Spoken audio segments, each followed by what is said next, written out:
Mesdames et messieurs, bonsoir et bienvenue dans ce journal de sport. Le FC Renaissance du Congo a tenu en échec le dernier club Motema Pembe mercredi dernier dans les derby quinois entre ces deux équipes d'une même famille. Un but partout, tel est le résultat final de ces chocs de Doumbala. C'est un derby de tous les enjeux, match de prestige et d'honneur pour ces deux équipes de la même famille, mais qui se disputent les 3 points mis en jeu par l'organisateur.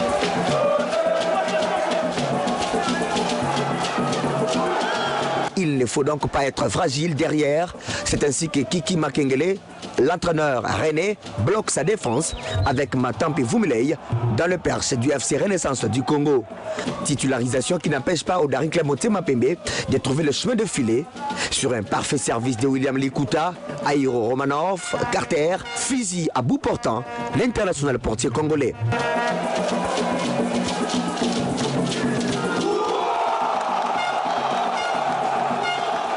1-0, la rencontre est lancée, le derby quinois sent mal aussi. Mais durant ces 30 premières minutes, c'est le Daring Club Motema Pembe qui monopolise le ballon et se procure autant d'occasions, mais sans succès. En deuxième mi-temps, les Immaculés lèvent le pied et laissent les ballons entre les mains des Rennais qui commencent alors à visiter plus d'une fois les potes Natama Bruki.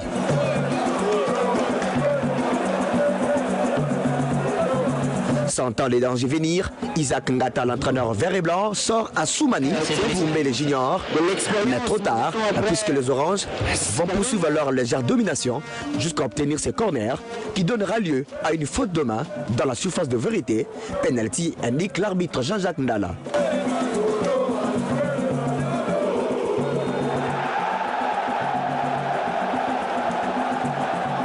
Sidibé Broulaye l'exécute et bat à contre-pied Natama Bruki.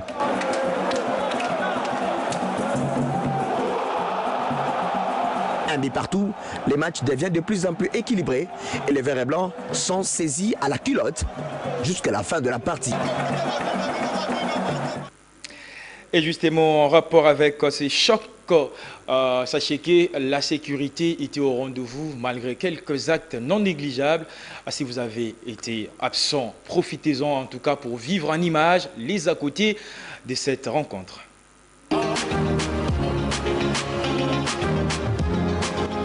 Mercredi 20 novembre 2019, les abords du stade des Martyrs de la Pentecôte se surchauffent. Tout le monde se précipite pour assister au premier derby quinois de la famille vert et blanc entre le football club Renaissance du Congo et le Daring Club Motema Pembe.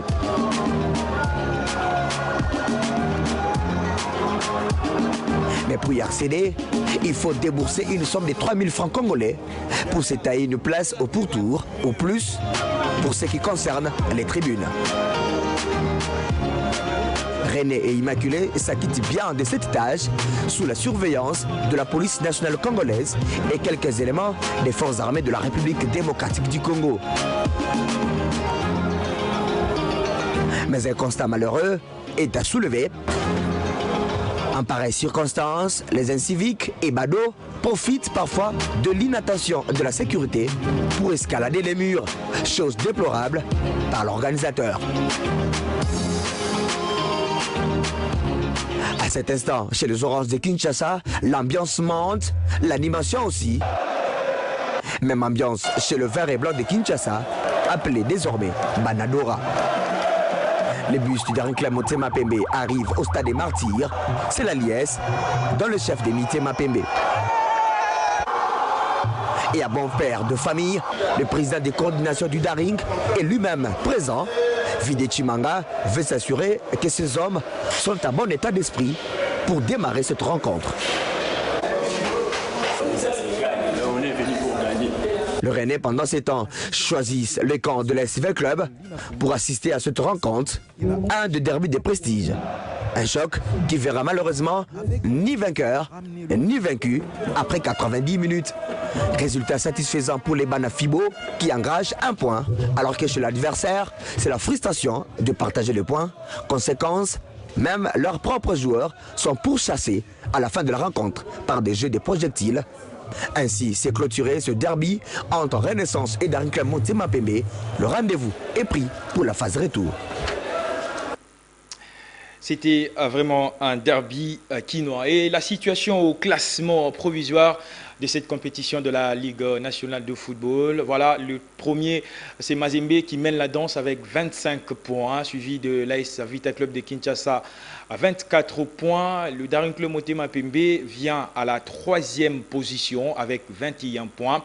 Et Lupopo au 4e avec 20 points. Et puis ensuite, le 5e qui clôture le 5 premiers avec Lubumbashi Sport qui compte actuellement 20 points. Voilà la situation au classement de la Ligue nationale de football. On va quitter la Ligue nationale de football pour Division 1 et pour maintenant descendre dans la Ligue 2 avec le football club Kouya qui a pris la bonne habitude, en tout cas le mercredi dernier à Matadi pour les comptes justement de la 11e journée. Les protégés de Janomi Nanou ont eu raison justement de Even sur la note de 2-1. On va suivre d'abord cette rencontre et puis on va se retrouver tout juste après pour vous annoncer une très bonne nouvelle concernant l'association sportive Vita Club.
Juste après cette rencontre, les entraîneurs de deux équipes se sont confiés à nos reporters. Si le coach adjoint de Kouya s'en félicite, celui de Ivan reconnaît ses erreurs. On les écoute. Il m'a très difficile, il y a une facilité. L'objectif est toujours premièrement toujours point. Donc le plus important est pour marquer tout. Le match est très difficile. Tu as mené la première mi-temps. Tu as ça changement, tu renforcer la ligne d'attaque, tu passer par le lieu. Alors le changement qui est payé pour les deux joueurs à côté, Mipanzine et PCB sur victoire. Donc vraiment, on a un plaisir, toi satisfait pour l'objectif est qu'on soit tous à point haut. Non, vis-à-vis du terrain, tu mets ça dans le terrain, marquer tout s'habituation à un côté.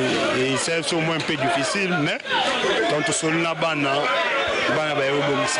mais vraiment, nous avons plaisir, ma casse. Vraiment, nous avons satisfait pour la facilité. En fait, il y a une grande équipe. Donc, nous avons vraiment la concentration, ma casse, pour la facilité. Et puis, tu as Libanda, donc je sais vraiment, tous à la concentrer. Tous en banque, entraînant, service d'entraînement pour bon ça match on a vu la facilité mais but objectif est qu'on a 6 points tous en langue c'est ça. D'abord c'est le football to un problème moko c'est pas ça une équipe et on ça les mabongo moi on n'avait pas l'état d'entraînement par rapport à voyage tout ça là qui mais je sais que les autres dans les joueurs mais petit à petit on va remonter de façon que tu remonter sur le travail mais dire que l'équipe est baissée vraiment la deuxième période ce n'était pas ça. Il a eu la chance peut-être de mettre des buts coup sur coup mais en dehors il y a Babiwana je n'ai pas vu grand chose au coup il y a apporté par rapport à mon équipe. Le plan technique en fait les enfants la Félix Tarabango toujours match par match par rapport il y a manque de maturité mais ils arrivent à s'adapter et c'est là match par match parce qu'on est quand même dans le rythme et la compétition. La Tchabango pression militaire et la première année donc expérience héroïa mais tout le monde sait qu'ils viennent pratiquer un bon football sur le terrain. Et retenons, on va signer d'abord un comeback en Ligue 1. Retenez qu'un autre derby de la capitale est prévu, c'est dimanche 24 novembre au stade de Martyrs de la Pentecôte entre l'association sportive Vita Club de Kinshasa et les Immaculés du dernier club Motema Pembe. Une rencontre très attendue chez les supporters de ces deux grands clubs quinois. Et en rapport justement avec ces derbys, l'équipe de l'association sportive Vita Club a renforcé son effectif et veut faire bonne figure pour la suite du championnat. La team vert et noir de la capitale vient de réaliser un bon coup du mercato en recrutant le milieu offensif de Salésien de Don Bosco qui est Zemanga Sozi. Ces joueurs très bons balle au pied a été déniché par les coachs Jean-Florent Ibengue Ikwangé lors de la récente rencontre entre l'AS Vita Club de Kinshasa et le cercle sportif Don Bosco de Lubumbashi. Et voilà, on va vous informer également par rapport à ce coup dur pour l'international congolais Meshak Elia, Alina, qui est suspendu justement pour une durée de 12 mois par la Fédération congolaise de football association, avec interdiction d'accès aux installations sportives et extinction aux équipes nationales de la RDC, à la CAF et à la FIFA. L'ancien attaquant du tout-puissant Mazembe avait disparu après un test concluant au club belge d'Anderlecht au mois d'août dernier et s'est retrouvé en Suisse avec des agents véreux qui lui ont poussé à demander un asile politique avant de forcer le porte de Young Boys par des procédés malhonnêtes, a écrit les sites du tout-puissant Mazembe, son ancien club, qui a livré cette nouvelle. Et en ce qui concerne le jeu de la francophonie de 2021, la République démocratique du Congo a eu les quitus de l'Organisation internationale de la francophonie. 10 délégués techniques de cette instance ont été envoyés à Kinshasa, site choisi pour le déroulement de la dite compétition. D'ici peu, différentes commissions d'appui à ces jeux seront créées, nous a confié Claude-François Kaboulou-Mwana Kaboulou, un des membres du comité organisateur. On attendait les quitus. L'Organisation internationale de la francophonie devait donner à la RDC. Ce quitus a été donné fin octobre, début novembre, à l'issue d'une session qui avait eu lieu à Monaco. Maintenant, c'est officiel.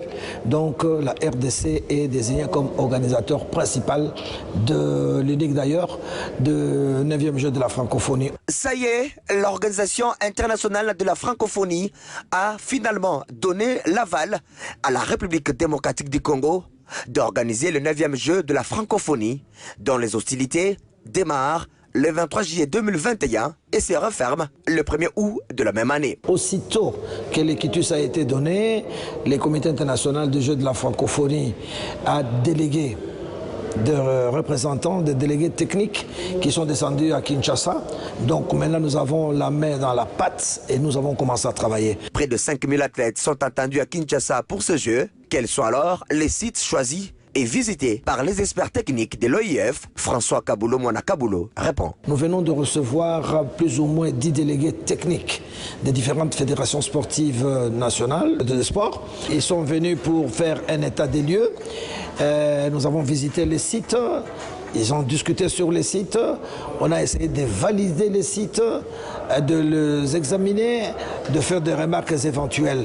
Tous les délégués techniques sont descendus, principalement à la Fikine, où il y aura les sièges de jeu, donc les villages seront installés à la Fikine, avec les villages de partenaires, et en plus il y aura les sites de jeu. Un état des lieux complet de la visite de délégués de la francophonie dans la capitale congolaise. Les choses s'accélèrent pour bien vendre l'image de la RDC à travers l'organisation de ces Jeux. Ensuite, nous avons pris les volets culturels. Il y a eu des séances très approfondies avec les délégués culturels qui est venu. On est passé en revue les différentes disciplines culturelles qui sont inscrites au programme et nous avons fait des séances d'évaluation. Ça, c'est la première étape.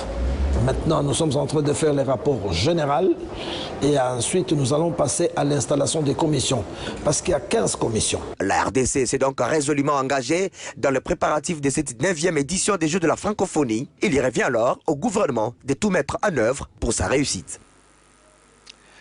Ainsi s'achève ce journal de sport. Merci de l'avoir suivi et restez branchés sur la première chaîne événementielle en Afrique centrale. A tout de suite.